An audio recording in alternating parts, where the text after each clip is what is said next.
We're here for the final round of Swiss here at PPTQ Good Games Adelaide. I'm Luke McLaughlin here with Edward Watts. And I have here some standings. So right at the top, we've got Nathan Simpson on 10 points, Eamon Lambert on 10 points, and Elliot Hoskins all on 10 points. We're followed up by 4 people on 9. We've got Hao Min, Sam Carpenter, Shane Cutting, and his brother Russell Cutting on 9 points, and then Alan Carey's on 8, Michael Marici's on 7, Rob Lark on 6, with Rio Yoshino, Steve Applin, Jason Rankin, Adam Kinnaird, Steve Brimblecombe, Liam Whelan, Steph Richards, and then we have Nathan Saunders on 4 points, and Michael Bird bringing up the tail on 3. So it seems some of the players have obviously taken some intentional draws. So we're going to bring you this this win and in match, as it were, between Alan Carey playing blue-black mid-range, playing against Russell Cutting, playing blue-white auras, very reminiscent of the heroic deck of the standard deck in Theros, and one of Russell's favourite archetypes being the Infect deck, which has been in the modern format as well. So of the people that are into the top 8, there's quite a lot of mono-red, as there always is in Adelaide, whether or not it be the straight mono-red variants or just the red-white variants as we saw in the previous match with Path of Metal. But this matchup should be very, very interesting to watch for all involved. So this is really going to be a battle of threats versus answers. We've got some threats from Russell, which will allow him to grow his hand and to make sure that he keeps drawing threats. And then we've got the removal on Alan's side, which is going to try and limit Russell's ability. Yeah, I definitely think this matchup favours Russell. Russell's deck is once again trying to go under with a bunch of very efficient and cheap ways to keep his creatures alive, whereas a lot of Alan's removal spells do cost 4+ mana as well. So if Russell can sneak an early threat into play and play a Protect the King strategy, he's definitely very much advantage in this matchup as well. Yeah, so this really is a case of start out quick and then get Alan down low enough and then just chip in for the final points of damage. Yeah, having a look over Russell's deck list, he definitely has a lot of ways to sneak in points of damage between small creatures with flying, small creatures that can get unblockable, and this deck actually has a small sub-themes focused around the City's Blessing, which we haven't actually seen a lot happening today. No, we haven't. There's been a couple of opportunities where we might have seen it, but this really is starting to look like it's going to be a strong City's Blessing deck. We're going to get some very, very good results out of that. But also we're going to see a lot of potentially risky plays. So the biggest issue that Russell is going to have is putting a large number of auras on creatures and then losing those creatures before those auras take effect. That's going to leave himself open for a lot of 2-to-1s, and that's a situation where you've played 2 cards and your opponent successfully answers that with a single card. Now you have to think of each of the cards that you cast as a resource in of itself. And the moment you start 2-for-1ing yourself, that leaves you open to running out of resources very fast. Yeah, so as we can just have a look more at the deck list here in terms of obviously Alan's suite of removal more than anything else, he seemed to have trimmed on Fatal Pushes more than anything else. So he has very little ways to interact with the early threats out of Russell. So we're just going to get the players started. Real quick, we'll just get one of our spotters to just confirm with them that they can go out there and finish shuffling up and start. We should be getting into some interesting games of Magic here. So what do we like out of we've got Russell's deck in front of us here. So having a look at Russell's deck, we've got a good set of small creatures that he can get on the board very early, and he's got the 2 enchantments that are going to give him value but also leave himself open to some removal issues in the Cartouches and the Curious Obsessions. He's also got Aethersphere, I believe, reading his writing, that's Aethersphere Harvester. Yeah, I think this deck's moving towards main decking Aethersphere Harvester as a threat that is kind of can get around the sweep removal. Yes. Obviously, this deck does obviously play the Protect the King strategy quite well, but obviously in the face of cards, one of the highlight cards from today being Fumigate, just give you a bit of insurance and ways to continue to press your opponent through it as well. And I do remember also watching the process where you've got either Fumigate or Settle the Wreckage, and struggling to figure out which one you want to lose to. So the fact that Russell continues to be able to draw cards and generate creatures via methods that can avoid Fumigate is going to provide him with some long-term stability. However, that's not the matchup that he's playing. He's playing against 1-for-1 removal and large creatures.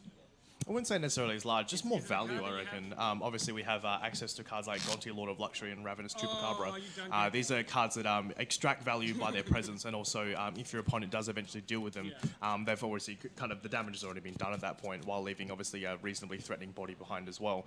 So this should be definitely an interesting matchup for Ravenous Chupacabra. I think this is probably one of the better cards that Alan has access to in his deck, and we'll definitely have to see if Russell can keep up cards-wise.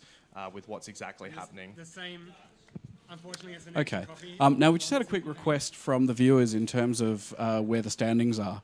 So, number 1, Nathan Simpson, 10 points. I believe he's playing mono red as well. So, if we, Okay. I'll list off the archetypes if you like Yep. as well. Eamon Lambert, 10 points. Who we saw earlier on coverage playing blue-white approach. Elliot Hoskin, 10 points. Also playing mono red. I believe he's actually sleeved up my 75 for this event today, so he's doing quite well.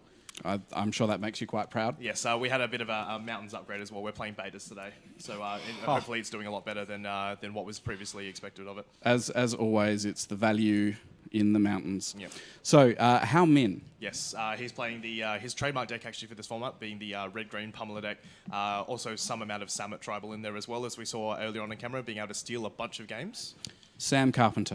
Who is also on it's a red variant with, as we saw, with the red-white Path of Metal deck, which saw a lot of play in the earlier iterations of standard post-bannings, but has kind of seemed to fallen off in favour of the mono-red variants, but he swears by it. And then we've got Shane Cutting. Yep. I believe Shane is playing some very strange ramp deck featuring Zakama, Regal Caracal, and I believe Thematic Compass when I had a look over before. Not a banned approach list, perhaps? I know that there was some interesting cards in there. I didn't have a full look, but I walked over his board and had 3 Regal Caracals in play against his Sultai opponent, which I believe is a match that he won. Okay, so Shane's doing his usual brilliant work of confusing everybody. Mm-hmm. Russell Cutting and Alan Carey, who we see on stream. Yep, absolutely. So that's the top 8. In for contention still in the top 8. So Michael Marici on 7 points. Yep, playing the blue-black mid-range deck, featuring, I believe, Hostage Takers. I know there's definitely some Chupacabras and Gifted Aether boards in there. Liliana Death Majesty, and kind of a circumventing engine with Chart the Course being a draw spell and a discard engine as well.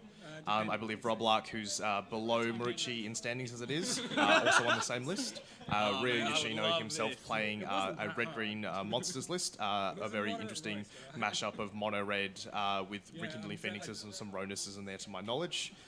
Moving further down, we have Steve Applin, who is playing, as we saw earlier, Sultai Snakes. Jason Rankin, I believe, is on Grixis mid-range, as I saw last. Adam Kennard on Black-Green Snakes. Stephen Brimblecombe on Black-White Vampires. Liam Whelan on an interesting deck that we haven't unfortunately didn't get to see on camera, Mastermind's Inquisition. It's very similar to the Alian Trazi deck that was featured earlier on. Stephanie, as we saw on camera before, playing Mardu Vehicles. I didn't get a chance to see what Nathan was playing, but I believe it was also a Grixis mid-range deck. And then Michael Bird in last place, unfortunately, playing blue-green Merfolk.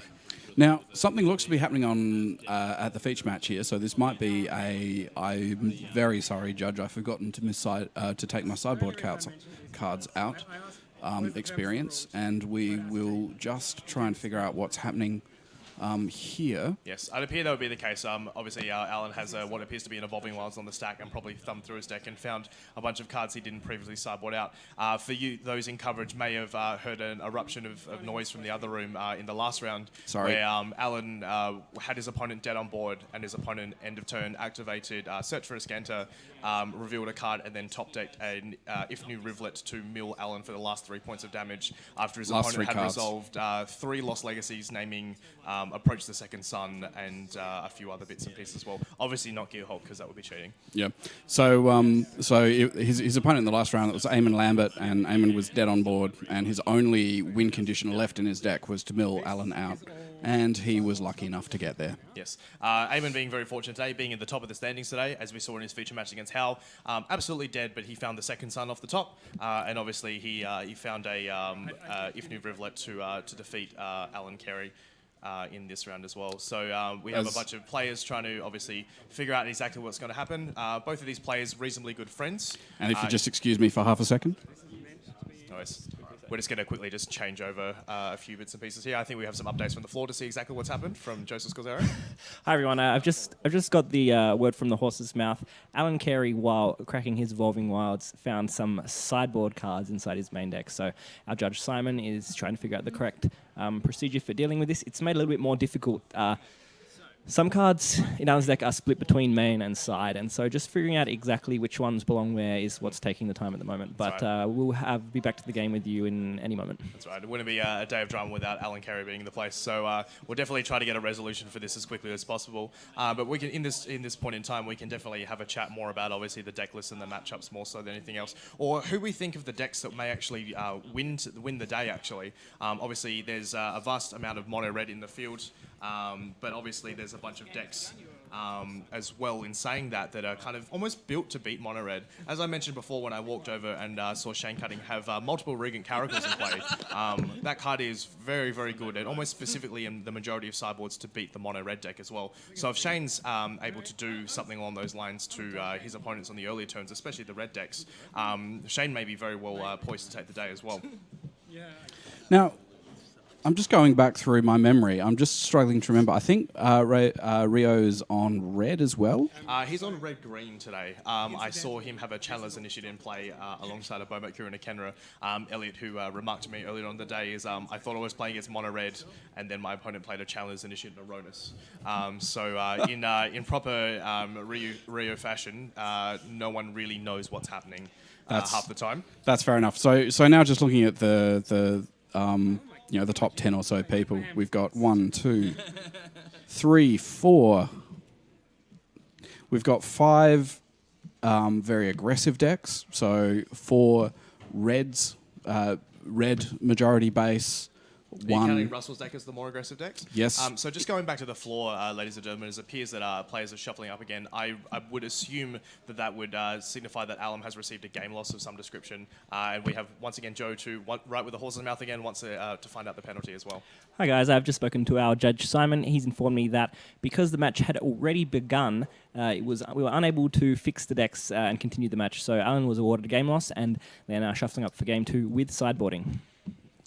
So that's a very unfortunate situation. It's a tough world sometimes in the world of Magic. Absolutely, and it's kudos to Alan for calling himself out on obviously having a incorrect deck to start the round with.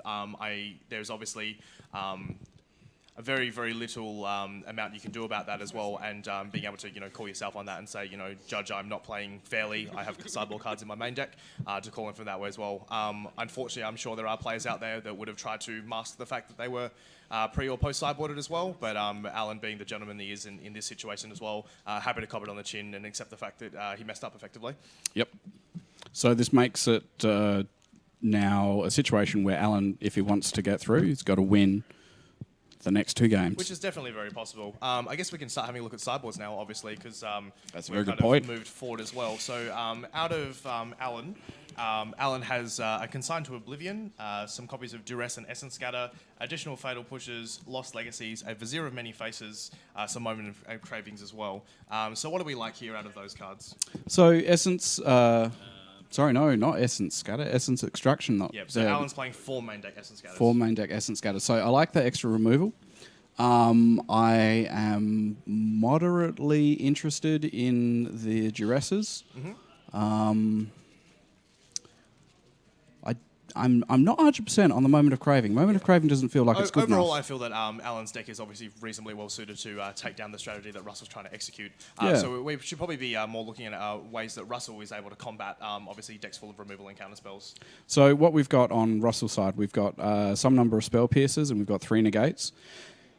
They're going to hit the non-creature-based removal spells. They're not going to be too effective against the creature-based removal spells, such as the Ravenous Chupacabra. Mm-hmm. We're really going to have to lean heavily on making sure that the final situation is where Russell has a threat-dense deck with appropriate levels of interaction. I've seen copies of SRAM's expertise, actually, which I think is a very, very new innovation to this deck as well. Being able to provide, obviously, a bunch of threats to put auras on effectively, because similar to a lot of these aura or pump spell strategies as well. Sometimes you just draw a hand that just doesn't have any things in any creatures to enchant. Obviously, giving you just multiple bodies to start suiting up as well.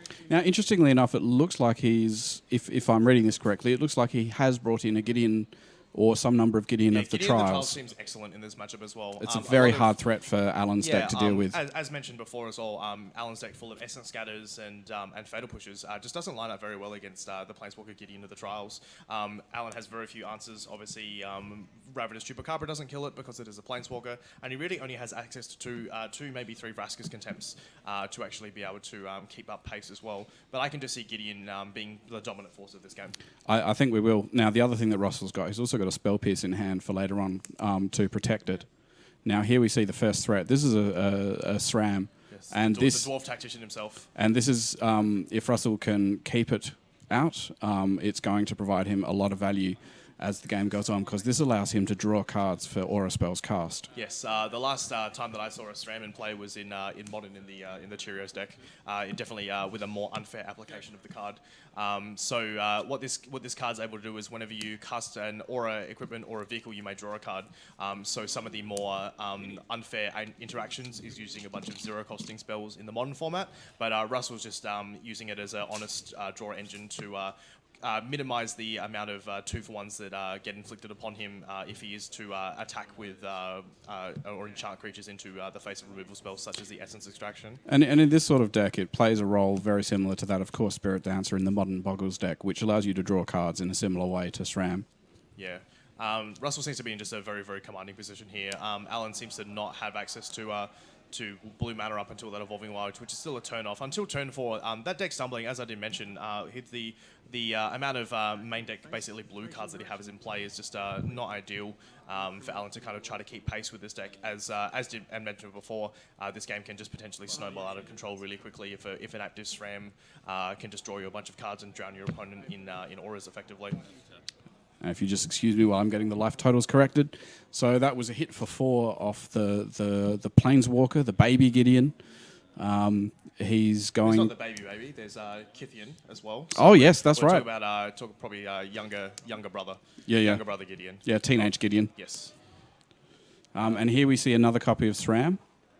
And at this point, this is where things start to get a bit ridiculous. Yeah, it's also on cast trigger with SRAM, which I think a lot of people don't actually realise is the fact that even if the aura doesn't connect as well, you do get to draw a card, to my knowledge. Yeah, and this is part of the way that this deck mitigates that 2-for-1 issue.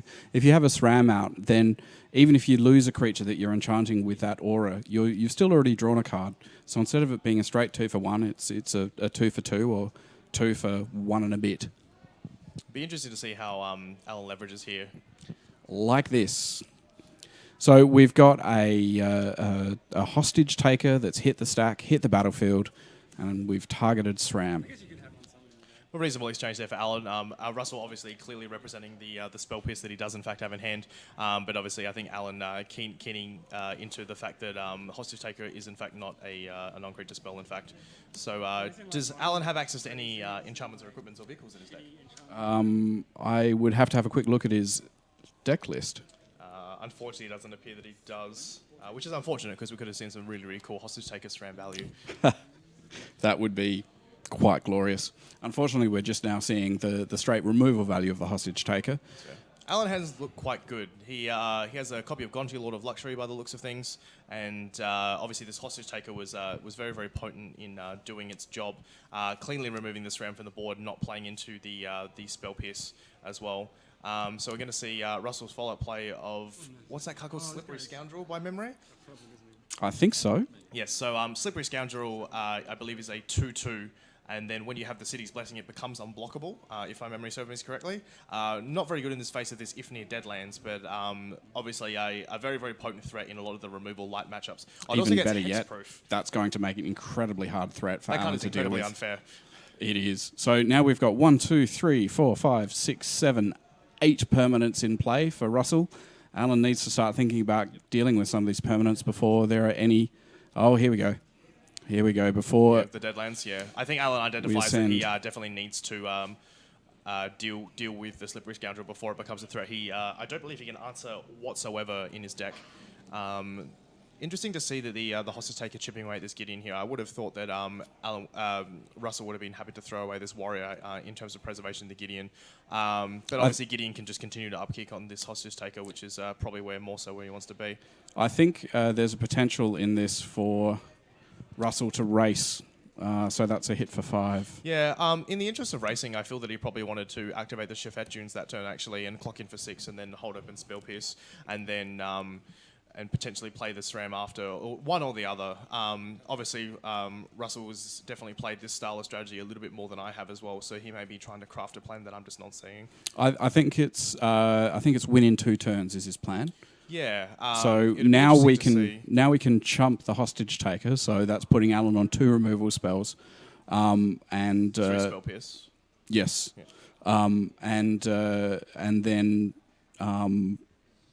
so that would be 3 removal spells because of the spell pierce that Russell's holding that Alan doesn't even know about. And I think Alan has a fair idea that there is, in fact, one there. Obviously, of how he kind of played around it when he activated the Deadlands, for example, the turn right, or the Hostage Taker.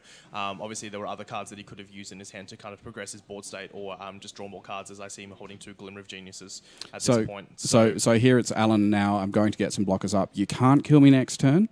Even with your dunes, and now I'm going to try and put you in an awkward position. I'm going to threaten your Gideon, and I'm going to force you to throw one of your creatures away. Yeah. I actually quite like a double block here out of Russell, but also, once again, Russell does have currently 6 power on board if he decides to chump with the warrior token. And then obviously we could have SRAM in front of SRAM and then bring Alan to 3, or potentially activation of the Dunes makes for unfavorable blocks as well. Yep, I'm looking at the process of a chump block here, untap, activate the Dunes, get that extra damage through. Yeah, there's definitely a bunch of ways that turn could have played out. I think ultimately Russell found the correct line there, and obviously just has his opponent dead to a multitude of cards as well. The Siren Storm Tamer is actually quite interesting as well. The activated ability, is it just for pirates, for Siren Storm Tamer? I'm actually not 100% sure. Yep. So we'll just have a quick look on that one as well. But we have Alan fighting over this Siren Storm Tamer, identifying the fact that this 1/1 flying card is very, very problematic to what he's trying to execute. And Russell has even decided to fight over it with a Spell Pierce as well. So we have a small little counter war out of these blue-white and blue-black decks accordingly as well. So now this is a situation where Russell wants to value his Gideon, so he's going to tick up, and he's going to wait a turn. So Siren Storm Tamer again provides Russell with a little bit of protection. So now this is a situation where Russell's looking to close out the game in the next couple of turns, and it depends on whether or not Alan can now land another creature or another removal spell, stabilize, and then close out.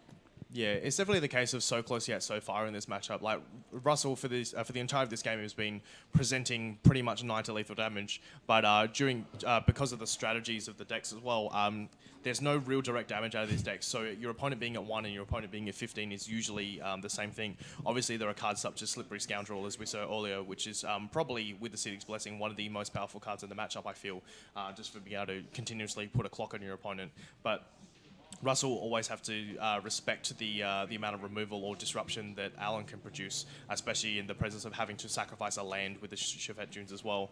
Negate being a very, very potent pickup here, though, as well. I think this Storm Tamer is going to chip Alan down to 6 and then potentially line up some pretty sideways red zone attacks in the upcoming turns as well.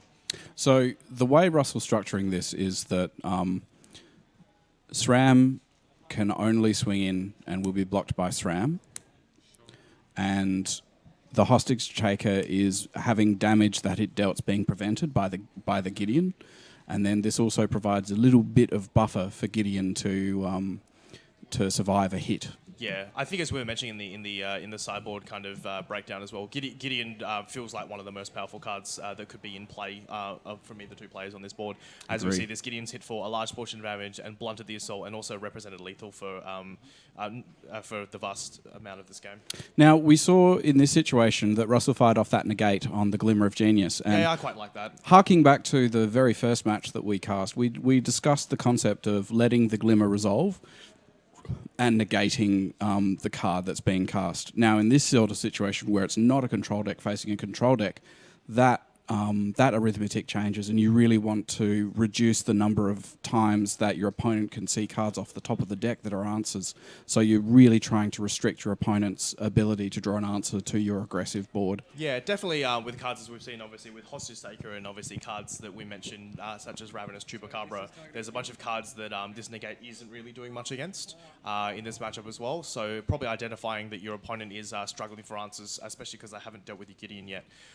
There was a chance that Russell may have wanted to hold on to the negate for exactly Vraska's Contempt, but also in the grand scheme of things, it wasn't necessarily the case as well. Now that pink sleeve indicates the effective Gideon, so that's just a reminder to both players. We can also see here that this is the energy. Now, this is not the official record of energy. This is just an indication for us on stream about what is happening. Each dice represents an energy. Alan, in fact, does not have 16 energy. One would hope not, anyway. So we have another Glimmer into a negate, and just all these continuously just having these proactive spells that don't really appear to do anything. Like we mentioned in the pre-game, Russell's deck is trying to go under and keep things alive, whereas Alan's deck is trying to react to what's on board. Yeah. Gideon, the Siren Storm Tamer, all these cards just don't really care about a lot of these negates and other like disruptive spells, because Russell's pretty much already executed his game plan, and this Siren Storm Tamer is putting Alan in a position where he has to do something, otherwise he's just going to lose. So this is part of the analysis process when you look at different decks. So what you see is that Russell has actually got to his mid to late game several turns, or many turns before Alan is executing his mid game. Alan's process of advancing his game plan happens a lot slower than Russell, and so Russell has the tempo advantage moving forward, and as soon as Russell lands a threat, Alan is playing catch up. Now, he did a very good tempo play when he landed his Hostage Taker and was able to now develop to a couple of blockers, but he's still playing catch up, as you described, with the Siren Storm Tamer. Yeah, so if we can probably see in the top left, there's actually a Field of Ruin hiding under that Drown Catacombs. So I believe Russell would probably like to fire off this Chauffette Dunes this turn before Alan gets the advantage of killing it without any value as well, because Russell is unfortunately quite flooded. So we've got how many lands in Russell's hand now? 2? Russell, I believe, is holding a Glacial Fortress and a Plains, or an island, last count. Yeah. So this is a very good point. I mean, he has the priority window. He can activate it, and Alan actually can't respond to any of the land activations. So I think an interesting play at this point is that he can activate Gideon, he can make Gideon a creature, and then if Alan wants to respond to Field of Ruin, the Chauffette Dunes, in response, he can then activate the which is I think what Russell's Dunes. saying that he is. So this is quite an interesting one, because the SRAM is now actually a 3/3 as well, so it actually can trade up with the Hostage Taker and trade up with SRAM as well. The Siren Storm Tamer hitting for 2 is also not insignificant in the slightest as well, because it does definitely shorten the clock. Alan making some very interesting blocks here. I guess it does leave himself dead if he does it that way, but I feel that you can... It's very interesting as well. He has to block both of the creatures on the ground. He can't. He's definitely taking 2 in the air. Yep. Any double block process leaves him straight dead to the Gideon. Yeah, we could double at the Gideon, but it just wouldn't achieve much. Exactly. That too. So here we see another Field of Ruin. So this is going to provide, if this game state were a bit further developed, this would provide a situation where he was, where Alan was going to be in a good situation. He's now landed a Scarab God, and while this is a big creature that can block all the other creatures on the board, we find ourselves in a situation where Russell can close this game out in a couple of turns. I think Russell just drew Curious Obsession, which is probably going to spell lights out. Even though Alan may have access to a negate, I believe, it gets the cycle with the SRAM in play. So this was pretty much one of the perfect cards he could have drawn, actually, to the force potential of the negate to represent lethal. Absolutely. But obviously still then cantrip through his deck and then find another answer as well. I've got a feeling that Alan really does need to fire off this negate as well, because obviously it does represent more cards as well. Yes. So here we go. There's that draw. Adenda Vanguard still plays. Russell here upticked on the Gideon and potentially poisoning an attack as well. We're going to 4 now as well. This Gideon once again just running rings around Alan in terms of just being able to blank his entire board. Now the Scarab God, and this is part of the interesting aspect of this match. The Scarab God's going to provide Alan the opportunity to go wide, but Alan still has to find an answer to this flyer. So this flyer will just consistently chip in. He has an interesting line. He can get back his hostage taker as well, and then he can potentially either target the Vanguard, forcing the Tamer's ability, or just flat target the Tamer. Now, better yet, he can actually do that at instant speed and this Storm take Tamer out. stops him from taking the Gideon. This Storm Tamer very good. has been That's super problematic, and Alan may have That's a looked very for a good way point. to deal with it sooner. Are there any other creatures floating around? Obviously, there's been a multiple amount of SRAMs, and yes, that's pretty much it. I can see 2 SRAMs in Russell's graveyard, and I think it's just the hostage taker and the SRAM. I'm not entirely sure, but here we go. This is a good line. Yeah, so now he can hold open the hostage taker. And now that hostage taker can actually take control of the Gideon. Let's see how Russell deals with this. So we got 2 blockers, potentially 3 attackers, but he's just continuing to uptick. I like that. I'm not a big fan of this attack though. I think it's leaving the decision point on Alan's side, Now you just lose your Gideon on the backswing. The hostage taker comes in as a 4/4, and you block the SRAM, and the Scarab God goes in front of the Adando Vanguard, and then you can have a clean attack in with the Scarab God into the Gideon. But the Scarab God was upticked. So it is the hostage taker. You're not going to lose the Gideon, but you're going to find that the Gideon goes down to 1. And he's chosen to take the... Yep. So now this is going to be a tricky situation for Russell. Can Russell find another answer? This is the problem with this style of deck, is that it comes in 2 halves. It comes in terms of creatures, and it comes in terms of pump spells. Russell has just drawn lands for this entire game, though. Like, obviously, your decks are separated into lands and spells, but Alan seemed to somehow maneuver this game where Russell was drawn just the lands portion of his deck as well. This is a very large Siren Storm Tamer as well. Don't forget the Scarab God actually brings him in as 4 power as well. I know, and this is where life is going to be quite tricky. Yeah, I think the window is now quickly shutting for Russell, unfortunately. I think he missed his window to cheat in a bunch of points of damage as well, especially with now Alan holding an Essence Extraction to buffer his life total, even if Russell is somehow finding a way to draw an unblockable enchantment of some description. So it's hostage taker against the Gideon. Yep. Remember that Russell has to not have a Gideon on the field, because he's already emblem. That was the first action he took with that Gideon, was to put an emblem out. I think Alan's just contemplating whether or not he's going to cast this Adendo Vanguard, or if he's going to hold open Extraction or a Scarab God activation. I think Alan's probably just content to pass here rather with this Essence Extraction, and there's very little things that I'm sure Russell can draw. I don't think he has a Baral's expertise or anything like that in his sideboard, so... There could be Cast Out. Cast Out could be one of them, but once again, we have the Siren Storm Tamer, which has been running rings around everything as well. It's a very, very strong card on both sides.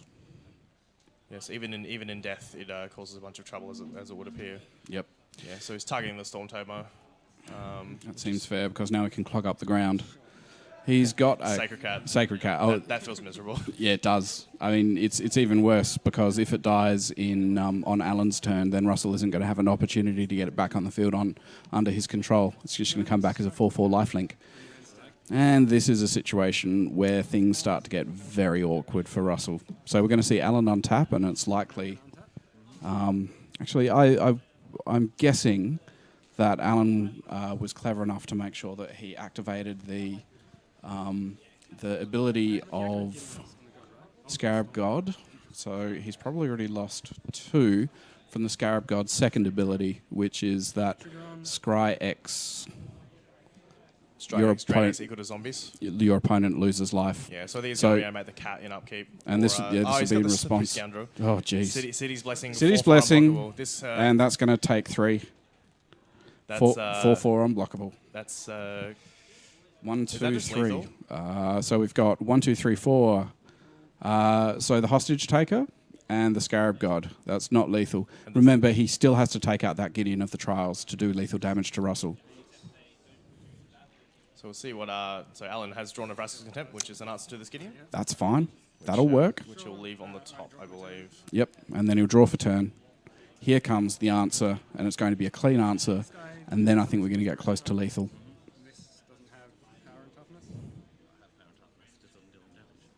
It's not quite there. Yeah, so we did target the Storm Tamer, identify that that's kind of where he wanted to be as well. So crashing in for 9.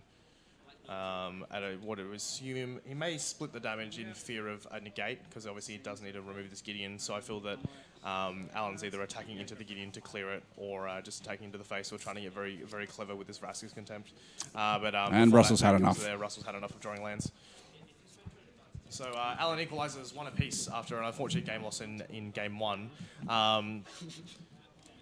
It's hard to say who's favoured, I feel. I feel that one player's draw was quite good and one player's draw was subpar as well. But I think all things considered, if both players kind of execute their game plan effectively, I think Alan is slightly favoured. But now anyway, after kind of watching that game as well, a lot of the cards like Dive Down and Sheltering Light and stuff, which I saw a lot of these lists running in the past, they've seemed to have trimmed down for more like proactive answers that obviously, you know, deal with chupacabras and stuff like that as well, or just ways to go large. So we're just having a look here as well. So Russell, Stram's expertise in the main deck, a good example of that. And Russell really needs to lean on cards like Cast Out to make sure that he's got some answers for the Scarab God. I think the Scarab God is an incredibly key card for Alan, and I think, as you said earlier, I think that Gideon is also a very key card for Russell.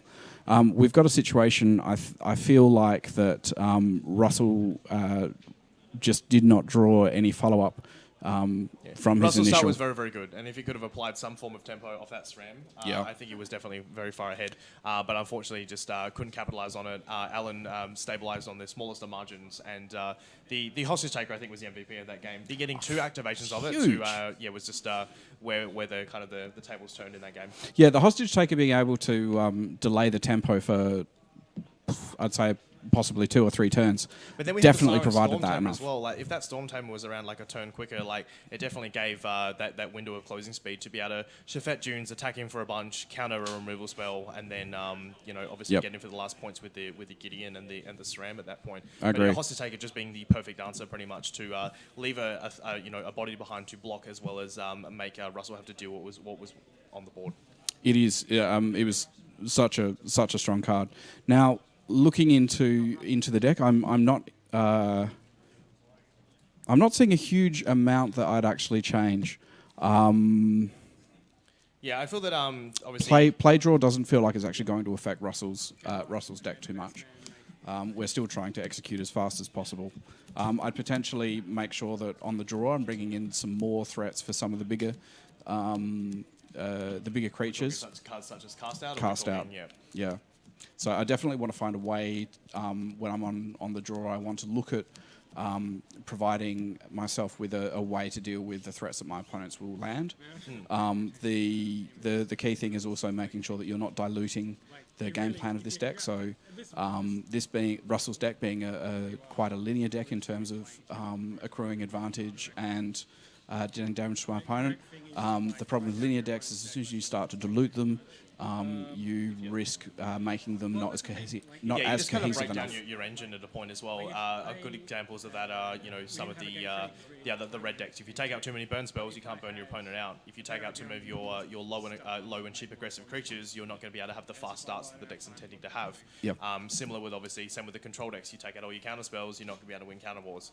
Similar to obviously this matchup in some way, shape, or form. This is something that I can unfortunately not read. And I hope that's okay. Let's test my eyes. That's right. I think we've got our Joe on the floor. We'll get here. Our spotter. I'm sorry, I punted.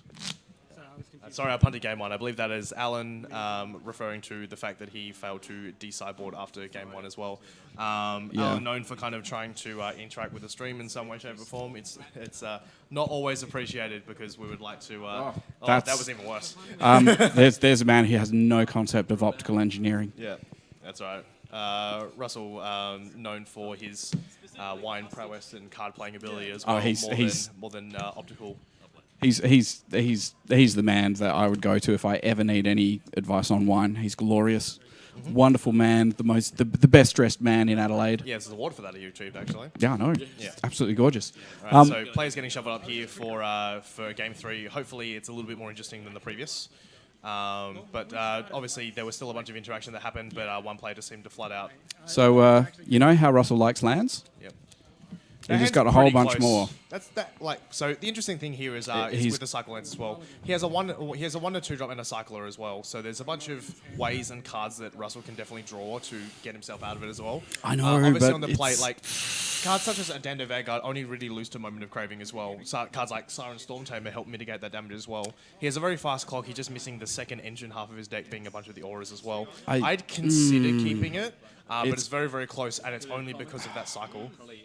It's one of those ones that I just sweaty palm moments. Just not. I would I'm not probably 100%. I would probably keep it, and we'll kind of see if Russell tends to agree with me as well.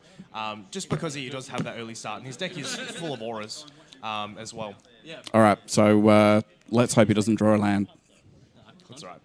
There's a bunch of cards, and now it's like it just takes a Ceram and an aura to chain back and undo a mulligan or a flood of some description as well. That's very true.